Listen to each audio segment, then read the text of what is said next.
पाकिस्तान में सैकड़ों यूनिवर्सिटी हैं। नूर इंटरनेशनल यूनिवर्सिटी जो है वो किस तरह दीगर यूनिवर्सिटी से मुनफरिद हैं? नूर इंटरनेशनल यूनिवर्सिटी सिर्फ यूनिवर्सिटी नहीं है, इट्स अ मिशन एक्चुअली। ये वो मिशन है जो कि जिसका सफ़र 1944 से शुरू होके और आज तकरीबन 80 साल गुजरने के बाद Noor International is one of them.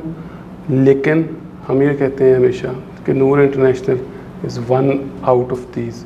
Noor International University जो है वो क्वालिटी एजुकेशन के लिए क्या क्या इकदाम कर रही है? हम लोग डे वन से अपने बच्चे को एक ऐसे सांचे में ढालते हैं, वो मार्केट में जाके वो बच्चा दर दर पे जाके वो नौकरी ना मांगे बल्कि नौकरी उसके पास आए। अस्सलाम वालेकुम नाजरीन, मैं हूं आपका मेज़बान शमसुल हक। आज के इस प्रोग्राम में मेरे मेहमान डॉक्टर फ़ारूक अनवर बाजवा साहब हैं जो कि वाइस चांसलर हैं नूर इंटरनेशनल यूनिवर्सिटी के। आज के इस प्रोग्राम में हम उनसे जानेंगे कि पाकिस्तान में क्वालिटी एजुकेशन एक इंतहाई अहम मसला है। क्वालिटी एजुकेशन है क्या और Noor International university quality education के लिए क्या इकदाम कर रही है? पाकिस्तान में सैकड़ों यूनिवर्सिटी हैं। नूर इंटरनेशनल यूनिवर्सिटी जो है वो किस तरह दीगर यूनिवर्सिटी से मुनफरिद हैं? क्योंकि आप नूर इंटरनेशनल यूनिवर्सिटी के वाइस चांसलर हैं, तो इस बारे में हमारे नाजरीन को बताइए। पाकिस्तान में इस वक्त ना 272 के करीब यूनिवर्सिटीज़ हैं और जिनमें आए दिन इजाफा हो रहा है। हर महीने में कोई 1 से 2 यूनिवर्सिटीज़ नई ऐड हो जाती हैं, ठीक है, प्राइवेट सेक्टर में स्पेशली। और Noor International is one of them. लेकिन हम ये कहते हैं हमेशा कि Noor International is one out of these in the sense कि हम एक we are a mission. Noor International University सिर्फ यूनिवर्सिटी नहीं है, इट्स अ मिशन एक्चुअली। ये वो मिशन है जो कि जिसका सफ़र 1944 से शुरू होके और आज तकरीबन 80 साल गुजरने के बाद ये जो सफ़र जो है ये चलते चलते ये नूर इंटरनेशनल यूनिवर्सिटी पे पहुंचा है। तो नूर इंटरनेशनल यूनिवर्सिटी सिर्फ क्लासेस नहीं पढ़ाती है, सिर्फ तालीम नहीं देती है। यूनिवर्सिटी का मकसद कभी भी सिर्फ तालीम देना नहीं होता। यूनिवर्सिटी का मकसद उसके अलावा बहुत सारी चीज़ें हैं जिनमें कि तरबियत सबसे ज़्यादा इम्पॉर्टेंट है। ठीक है। तो नूर इंटरनेशनल में हमारे पास तालीम के साथ तरबियत है और फिर उस तरबियत के साथ स्किल्स हैं। ठीक हो गया। अच्छा, पाकिस्तान में जो मियारी तालीम है, क्वालिटी एजुकेशन है, इसका फुकदान है और एजुकेशन सेक्टर में ये एक बड़ा ही संजीदा मसला है। तो सबसे पहले तो मैं ये जानना चाहूँगा कि आपके मुताबिक जो क्वालिटी एजुकेशन है वो क्या है? आप हमें क्वालिटी एजुकेशन के बारे में बता दीजिए। और नूर इंटरनेशनल यूनिवर्सिटी जो है वो क्वालिटी एजुकेशन के लिए क्या क्या इकदाम कर रही है? मियारी तालीम जो है ना, ये बड़ा एक सब्जेक्टिव सा एक टर्म है। आपके नज़दीक मियारी तालीम कुछ और होगी, मेरे नज़दीक मियारी तालीम कुछ और होगी, किसी तीसरे के नज़दीक मियारी तालीम कुछ और होगी। लेकिन जो मेरी अपनी जो अंडरस्टैंडिंग है और जिस फ़िलासफ़ी को हम नूर इंटरनेशनल में हम इस वक्त अप्लाई कर रहे हैं वो ये है कि अगर आप बच्चे को सिर्फ किताबें पढ़ाते जा रहे हैं, सिर्फ किताबें पढ़ाते जा रहे हैं और उसके अलावा कुछ नहीं कर रहे हैं, एंड पे जाके आप उसको एक पीस ऑफ पेपर उसके हाथ में थमा देते हैं जिसका नाम डिग्री है, तो शायद मियारी तालीम को तो क्या, शायद वो तालीम भी नहीं है। हम लोग डे वन से अपने बच्चे को एक ऐसे सांचे में ढालते हैं, वो सांचा जो है वो आपकी मार्केट नॉर्म्स से ऑल टुगेदर डिफरेंट है। वो सांचा जो है वो उसमें ढलते हुए थोड़ा सा बच्चे को दिक्कत भी होती है। उस सांचे में ढलवाते हुए माँ बाप को भी वक्ती तौर पे थोड़ा सा अजीब लगता है कि ये कहाँ पे जा रहा है। लेकिन हम बहुत क्लैरिटी के साथ हम ये समझते हैं कि जहाँ पे बच्चे को हम तालीम दे रहे हैं वहाँ पे साथ तरबियत दें और उस तरबियत के साथ उस बच्चे को ट्रेन इस तरह से करें कि वो मार्केट में जाके वो बच्चा दर दर पे जाके वो नौकरी ना मांगे बल्कि नौकरी उसके पास आए और उससे अबव एंड बियॉन्ड, नौकरी से अबव एंड बियॉन्ड इसका जो पर्पज़ है वो है आपके एंटरप्रेन्योर्स क्रिएट करना। अच्छा। मार्केट में ऐसे लोगों की कमी है। इस वक्त आप अपनी इंजीनियरिंग देख लें, आप कंप्यूटर साइंसेस देख लें, आप मेडिकल साइंसेस देख लें जो कि हमारा फोटे है, आप किसी भी फील्ड में इस वक्त हमारा क्या है कि हमारे पास इस वक्त गैप है। अच्छा, हमारे पास गैप क्या है? हमारे पास इस वक्त एंटरप्रेन्योर्स नहीं है, हमारे पास हेल्थ एंटरप्रेन्योर नहीं है। हम बच्चे को देखिए, एक बच्चा MBBS करके निकलता है, अब वो बच्चा अगर MBBS करके निकलता है या BDS करके निकलता है तो वो बच्चा भी हमारा ट्रेंड है इस तरह से कि मुझे सबसे पहले जाके हॉस्पिटल में अप्लाई करना है और मुझे हॉस्पिटल में मुझे 17 स्केल अगर मिल जाए तो मेरी ज़िंदगी कामयाब हो जाए। ठीक है। हमारा बच्चा ये सोचता ही नहीं है वो डॉक्टर बनने के बाद कि मैं एक हेल्थ एंटरप्रेन्योर भी तो बन सकता हूँ, ठीक है, मैं एक डेंटिस्ट भी तो अच्छा बन सकता हूँ, मैं अगर मैंने कंप्यूटर साइंसेस पढ़ी है तो मैं एक सॉफ्टवेयर हाउस खुद भी तो चला सकता हूँ। अब इसके लिए ये कतन ज़रूरी नहीं है कि उसके पास millions and billions of rupees होंगे तो वो फिर ही पॉसिबल होगा। यानी आप अपने तलबा को एंटरप्रेन्योरियल और बिजनेस माइंडसेट दे रहे हैं। एग्जैक्टली। सिर्फ ये देखें, ये ना अभी अगर नहीं करेंगे ना तो फिर कभी भी नहीं होगा। अच्छा, देखिए दुनिया में, पूरी दुनिया में इस वक्त मॉडल यही चल रहा है कि आपके पास एंटरप्रेन्योर्स आते हैं जो कि मुल्कों की तकदीर बदला करते हैं।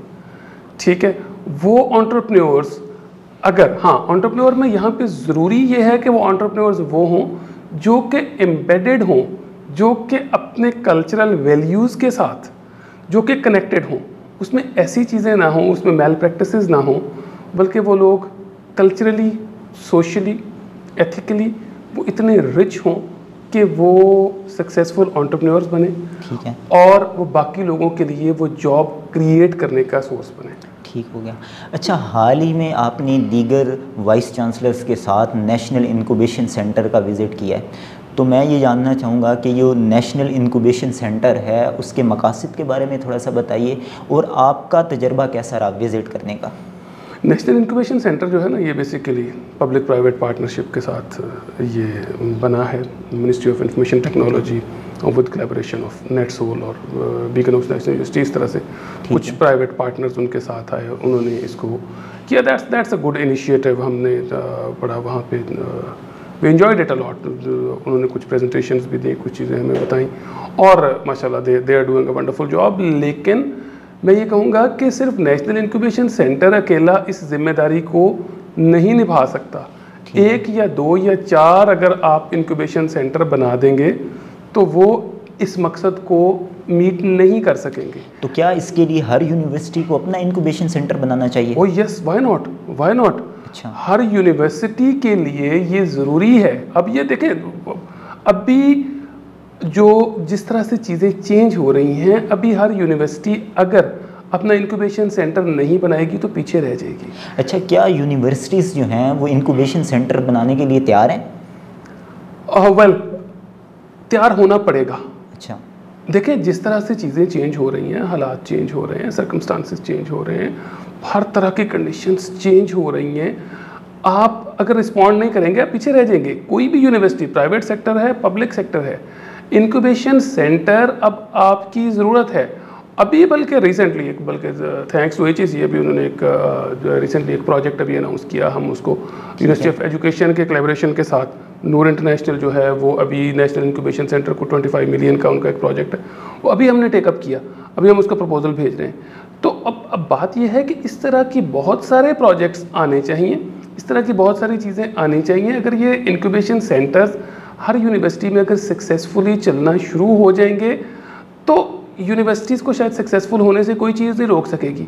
देखें अब वो मैं लास्ट टाइम एक जगह पे बात कर रहा था कि अब वो रेटिंग और रैंकिंग से चीज़ें निकल आई हैं। अब वो बातें नहीं रही हैं कि अभी रिसेंटली वो मैंने लास्ट टाइम भी जिक्र किया एक प्रोग्राम में कि यूनिवर्सिटी ऑफ ज्यूरिख ने इनकार कर दिया। उन्होंने कहा जी कि हम नहीं जाते रैंकिंग की तरफ, हम नहीं जाते रेटिंग की तरफ। उन्होंने कहा जी हम नहीं, वी डोंट बिलीव दैट। अच्छा, इसकी क्या वजह है? वो ये कहते हैं कि हम we are actually above and beyond that. हमें अब देखें उन चीज़ों से निकलना पड़ेगा, उन स्टैंडर्ड पैरामीटर्स से निकल के यूनिवर्सिटीज़ जो हैं वो अब आके अगर इस साइड पे नहीं जाएंगी तो यूनिवर्सिटीज़, अभी एक चीज़ बड़ी इंपॉर्टेंट है, यूनिवर्सिटीज़ का ओवरऑल जो आपका एक जो आप कह लें कि यूनिवर्सिटीज़ की जो स्ट्रक्चर है all together that is going to be changed. ये यूनिवर्सिटीज़ जो हैं ये अगले आने वाले 10 सालों में, mark my words, they are going to be the metaversities. ठीक है, ये यूनिवर्सिटीज़ नहीं रहेंगी, ये मेटावर्सिटीज़ हो जाएंगी। अच्छा। ये मैटर ही नहीं करेगा कि आपकी क्लासेस कहाँ पे हो रही हैं, आपकी क्लासेस कहाँ पे नहीं हो रही हैं। ठीक है, ये जो बहुत एकड़ों पे और मुरब्बों पे हमारी जो यूनिवर्सिटीज़ मुहित हैं, ये आपको अभी तो आईटी और एआई अभी तो आई है, अभी तो पार्टी शुरू हुई है, अभी तो एआई की पार्टी शुरू हुई है। अभी आप ये देखिएगा कि ये आने वाले 5 सालों में ये एआई आपके साथ करता क्या है। ठीक है। अगर एआई को आप एज अ चैलेंज समझते हुए अगर आप इसको एक्सेप्ट नहीं करेंगे तो आप बहुत पीछे रह जाएंगे। अब वो दौर नहीं रहा कि आप ट्रेडिशनल तरीके से एक ब्लैक बोर्ड लगा के आप जो है वो टीचर आके पढ़ाना शुरू कर देगा। ठीक है, बच्चे वो हम जिस तरह से बैठते थे पीछे जाके क्लास में जाके बैठ जाते थे, टीचर पढ़ा के क्लास चला जाता था, ना टीचर का कुछ बिगड़ता था एंड पे जाके और ना बच्चे का कुछ बिगड़ता था। बच्चा अपने कपड़े झाड़ के निकल जाता था, टीचर अपने कपड़े झाड़ के, बच्चा अपनी रिस्पॉन्सिबिलिटी पूरी करके निकल जाता था, टीचर अपनी रिस्पॉन्सिबिलिटी पूरी करके निकल जाता था। अब ये ऐसा नहीं होगा। ठीक है। अब आपको ग्लोबली कम्पीट करना है, और जब ग्लोबली कम्पीट करना है ना तो फिर आपको उसके मुताबिक ग्लोबली खुद को इक्विप करना पड़ेगा, और इक्विप करना पड़ेगा as per the new challenges, as per the new normal. ये जो न्यू नॉर्मल है, हम अभी तक, हमारा पता है प्रॉब्लम क्या है, हम ना चीज़ों को जब तक समझते हैं तब तक चीज़ें ऑब्सोलीट हो गई होती हैं। ठीक है। हम छोटे छोटे थे तो हमारे माँ बाप कहते थे कि बेटा कैलकुलेटर यूज़ ना करना ना। क्यों नहीं यूज़ करना? ये तुम्हारी जो है ना एनालिटिकल स्किल्स और तुम्हारा मेंटल मैथ्स और ये सारी चीज़ों को ये खा जाएगा, इसको यूज़ ना करना। मैंने भी बचपन में ये सुना है। यही सुना। हम बस्तों में छुपा के कैलकुलेटर लेके जाते थे और यूज़ करते थे। कुछ भी नहीं बिगाड़ा हमारा कैलकुलेटर ने। फिर कंप्यूटर आया, ठीक है। फिर हम कंप्यूटर से डरना शुरू हो गए। और इसके पीछे भी एक हिस्ट्री है, ये सिर्फ कैलकुलेटर की बात नहीं है। इससे पीछे आपने प्रिंटिंग प्रेस आया, आपने उसको रोका, आपने कहा कि जनाब इसको रोक दें, ये तो तबाह कर देगा। हमारी कुरानी आयात इस पेपर पे पब्लिश होंगी? बिल्कुल नहीं। एज अ रिजल्ट 500 साल तुर्की उसको रोक के बैठा रहा। 500 साल में यूरोप कहाँ का कहाँ निकल गया और वो वहीं पे बैठे रह गए। ठीक है। स्पीकर आया, स्पीकर के बारे में आपने यही कहा, आपने कहा कि ये तुम्हें खा जाएगा, ये तुम्हें ये करेगा, ये तुम्हें वो करेगा। इसमें आवाज़ पता नहीं किस जानवर की आती है, पता नहीं क्या होता है क्या नहीं होता। कंप्यूटर आया, सेम एप्रीहेंशंस थी। एआई आ गया, सेम एप्रीहेंशंस के साथ, पता नहीं ये क्या करेगा। अब ज़रूरत इस चीज़ की है कि आप उसके अकॉर्डिंगली खुद को तैयार करें। ठीक हो गया। उसका मकसद उससे डरना नहीं है। एआई हमारे लिए है, एआई उसी डाटा की बेस पे बना है। उसके एल्गो अगर आप उस पर गौर करें तो उसके एल्गोज जो हैं वो उसके पीछे आप जाएं, बजाय इसके कि आप उससे डर के बच्चे से कहें कि बेटा डोंट यूज़ दिस एआई। ठीक है। उसे कहें कि बेटा इसको यूज़ करें, यानी नई टेक्नोलॉजी को एक्सेप्ट करें, ना कि आप कहें कि उसे डरें। ठीक हो गया। अच्छा, तालीमी निज़ाम और यूनिवर्सिटीज़ में जो सबसे अहम किरदार है वो फैकल्टी और असातिज़ा का, ये किरदार इंतहाई अहम है। और इसमें जो प्रोफेसर्स हैं उनकी तदरीसी महारतें तो अपनी जगह, लेकिन इसके साथ साथ जो उनकी जो फील्ड है उसका एक प्रैक्टिकल और अमली तजर्बा जो है वो भी बड़ा ज़रूरी है। तो क्या नूर यूनिवर्सिटी जो है वो जो जिसे हम प्रैक्टिसिंग प्रोफेसर कहते हैं, क्या इस चीज़ को देख रही है? और आपका नूर इंटरनेशनल यूनिवर्सिटी में जो टीचर्स की ट्रेनिंग का क्या कोई निज़ाम मौजूद है? नूर इंटरनेशनल है ना, रिसेंटली क्या, इट्स बिन अराउंड 1 ईयर हमने एक teachers training institute with Noor International University बना दिया। ठीक है। जिसमें कि ऑन गोइंग ट्रेनिंग्स हमारी रेगुलर बेसिस पे for whole of the year, not for the start of the semester. ठीक है। ठीक हो गया। वो जो ट्रेनिंग्स हैं, वो ट्रेनिंग्स आपने ड्रेसअप कैसे करना है, यहाँ से लेके आपने क्लास में प्रेजेंट क्या करना है, कब करना है, क्या करना है, एक एक चीज़ पे आपको वो बताता है वो टीचर्स ट्रेनिंग इंस्टीट्यूट। अच्छा, फिर उसमें टीचर्स ट्रेनिंग इंस्टीट्यूट उनको ये भी बताता है कि आपने अपनी वैल्यूज़ इनकॉर्पोरेट कैसे करनी। अच्छा, ठीक है। हम असल में ना हमारा मसला ये है कि हम तालीम का मकसद मैं हमेशा कहता हूँ कि तालीम का मकसद सिर्फ तालीम नहीं है, उसके साथ तरबियत है। वो जो तरबियत का जो एलिमेंट है वो हमारा टीचर जो है वो उसके ऊपर फोकस करता है ठीक है, हम इस चीज़ को इंश्योर करते हैं कि जब बच्चा हमारे पास आए और जब बच्चा हमारे पास जाए उसकी वैल्यू एडिशन इतनी हो कि उस बच्चे में एक वाज़ेह फ़र्क नज़र आए। ठीक है, बजाय इसके कि आप उस बच्चे को सिंपली वो कोर्सेज पढ़ा के और वो चंद कोर्सेज पढ़ा के आप उसको भेज दें और उसके बाद देखें अभी इंटरनेशनली लोग आपसे डिग्रीज मांगते ही नहीं, वो कहते ही नहीं है कि हमने आपके मार्क्स देख लिए, वो आपके ए ग्रेड के साथ उनका कंसर्न ही कोई नहीं है। ठीक है, उनका कंसर्न है कि आपको आता क्या है। लेट्स से आप बैठे हुए इंटरव्यू कर रहे हैं, वो देखेंगे कि ऑन स्क्रीन आपका एक्सपीरियंस क्या है, आपका एक्सपोजर क्या है, ठीक है, आपकी प्रोफाइल क्या है। वो कभी नहीं देखेंगे कि आपके मार्क्स कितने। ठीक है, मार्क्स से आगे बढ़ गई है दुनिया, निकल आए अब इन चीज़ों से आगे, ग्रेड से आगे निकल आए, जीपीएस से आगे निकल आए। ठीक है, हमारा प्रॉब्लम ये है कि जब एक कॉन्सेप्ट फारिग हो जाता है तो वो कॉन्सेप्ट हमारे पास आ जाता है और उस कॉन्सेप्ट को हम लेके हम उसको स्टिक करके उसके साथ बैठ जाते हैं। अच्छा, इसमें एक चीज़ जो है वो अहम है कि अगर आपके पास कोई स्किल्स हैं और आपकी सलाहियतें हैं तो एक तरीका ये है कि आपकी वो स्किल्स हैं और सलाहियतें हैं और दूसरा आपने अपने आप को मार्केट भी किया हो, क्योंकि अब सोशल मीडिया प्लेटफॉर्म है, जदीद ज़माना है, तो आपकी एक प्रेजेंस हो ऑनलाइन ताकि वो इदारे जिनको उन सर्विसेज की ज़रूरत है वो आपसे रब्ता कर सकें। तो क्या आप अपने स्टूडेंट्स को ये ब्रांडिंग और अपनी मार्केटिंग की ये स्किल्स सिखा रहे हैं?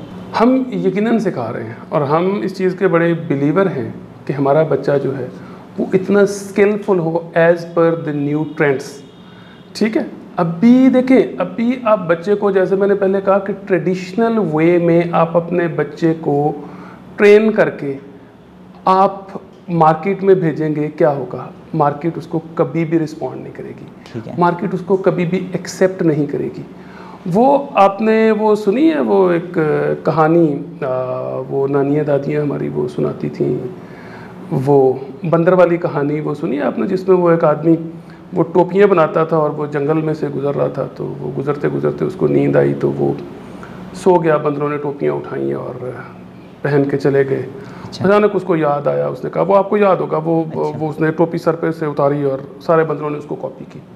उसके बाद ना ये कुछ स्पीकर हज़रात ने कहा कि नहीं, वो उसकी सेकंड पार्ट भी है। सेकंड पार्ट ये है कि उसका कोई पोता जो आगे जो था तीसरी चौथी नस्ल में, he also happen to be in the same business, और वो उसने क्या किया कि वो भी टोपियाँ बनाता था और जंगल में से गुजर रहा था, गुजरते हुए उसको भी उसी तरह से नींद आई और एज़ यूजुअल बंदरों ने अपनी आदत के मुताबिक टोपियाँ वहाँ से उठाई और उसको याद आया कि मेरा दादा जो था वो के साथ भी हुआ था, उसने अपने सर से टोपी उतारी और ज़मीन पे फेंकी। एज अ रिज़ल्ट सारे बंदरों ने उस पर हंसना शुरू कर दिया। अच्छा, उतनी देर में एक बूढ़ा सा बंदर था, वो पीछे से चलता हुआ आया और उसने आह करके एक थप्पड़ लगाया उसको बंदे को। कहा, तुम क्या समझते हो, दादा सिर्फ तुम्हारा ही था। तो एक्चुअली क्या है कि पुरानी टेक्निक्स के साथ नए प्रॉब्लम्स सॉल्व नहीं होंगे। बिल्कुल ऐसे। नई टेक्निक्स के साथ, नई पेडागोजीज के साथ, नई फिलोसफीज़ के साथ, नए नॉलेज के साथ आपने आज के दौर के जो मसाइल हैं आपने उनको हल करना है, ना कि पुरानी टेक्निक्स के साथ नए मसाइल को हल करेंगे। अगर पुरानी टेक्निक्स के साथ नए मसाइल को हल करने की कोशिश करेंगे, रिज़ल्ट आपके सामने है, वही ट्रेडिशनल यूनिवर्सिटीज़, वही चीज़ें, और उसके साथ आप मार्केट में compete नहीं कर सकेंगे। मार्केट का मतलब इंटरनेशनल मार्केट। इंटरनेशनल मार्केट का मतलब कि इस वक्त अगर आप कंपैरिजन करें अपना इंडिया के साथ, तो इंडिया के मेरा ख्याल है कि $multi-billion कंपनीज़ में इस वक्त शायद 32 या 33 CEOs हैं जो कि इस वक्त बिल्कुल वहाँ पे हैं, और आप अपना भी कंपैरिजन कर लें। ठीक है, आप मैं बहुत सारी बातें कहना नहीं चाहता हूँ, लेकिन आप बहुत सारी और चीज़ों में तो टॉप कर रहे हैं। ठीक है, वो I don't want to mention those things जो कि शेमफुल है हमारे लिए। तो एक्चुअली क्या है कि आप उनको इक्विप नहीं कर रहे उसके मुताबिक उनको इक्विप करेंगे ऑटोमेटिकली। अच्छा सर, इसमें अब आपने ये बात कर ही दी है, तो इसमें कसूर किसका है? क्या इसमें जो पॉलिसी मेकर्स हैं उनका कसूर है, ये जो पढ़ाने वाले हैं, जो इंस्टीट्यूट हैं, एजुकेशनल इंस्टीट्यूट, उसका कसूर है, या ये तलबा की ज़िम्मेदारी है? सबसे पहले तो मेरा कसूर है। हम में से कोई इंसान अपनी गलती तस्लीम करने के लिए तैयार नहीं। इसमें हर एक स्टेक होल्डर बराबर का जिम्मेदार है। बराबर के ज़िम्मेदार हैं वो जिन्होंने 2% पूरे GDP का एजुकेशन को दिया। इसमें ज़िम्मेदार हैं वो जिनके पास फंड्स आए और उन्होंने बाकी यूनिवर्सिटीज़ को डिसबर्स करने थे और उस तरह से उसको रेगुलेट नहीं किया। इसमें कसूरवार हैं वो जिनके पास वो फंड्स डिसबर्स हुए और वो उसको प्रॉपरली यूटिलाइज नहीं कर सके, और उसके बाद कसूरवार हैं वो जिन्होंने अपने बच्चों को भेजा और इस इंटेंशन के साथ भेजा कि जाओ बेटे जाके वो पीस ऑफ पेपर लेके आ जाओ, और सबसे आखिर में कसूरवार हैं वो कि जो आए और उन्होंने सीखने की कोशिश नहीं की, और फिर फाइनली आते हैं वो जिनका काम मुअल्लम का था, जिनका काम उस्ताद का था। एक्चुअली ये पूरे का पूरा 360 पे ख़राबी हुई तो ख़राबियाँ यहाँ तक पहुँची। ये किसी एक स्टेक होल्डर की वजह से ख़राबी नहीं हुई, ये ख़राबी जो है ये पूरे के पूरे वो जिसको हम कहते हैं ना जी विशियस सर्कल, कहना तो शायद इसके लिए थोड़ा सा हार्श वर्ड होगा, लेकिन ये पूरा कंप्लीट पूरे इकोसिस्टम में जब ये ख़राबी हुई तो एज अ रिज़ल्ट हमारी जो कौम है वो इस हालत को पहुँची है। ठीक हो गया। डॉक्टर फ़ारूक अनवर बाजवा साहब, प्रोग्राम में शिरकत के लिए आपका बहुत शुक्रिया। मैं उम्मीद करता हूं कि ये प्रोग्राम हमारे नाजरीन के लिए इंतहाई मुफीद साबित होगा। इस प्रोग्राम के हवाले से अपना फ़ीडबैक कमेंट बॉक्स में लिखिए। अगले प्रोग्राम तक दीजिए इजाज़त। अल्लाह हाफिज़।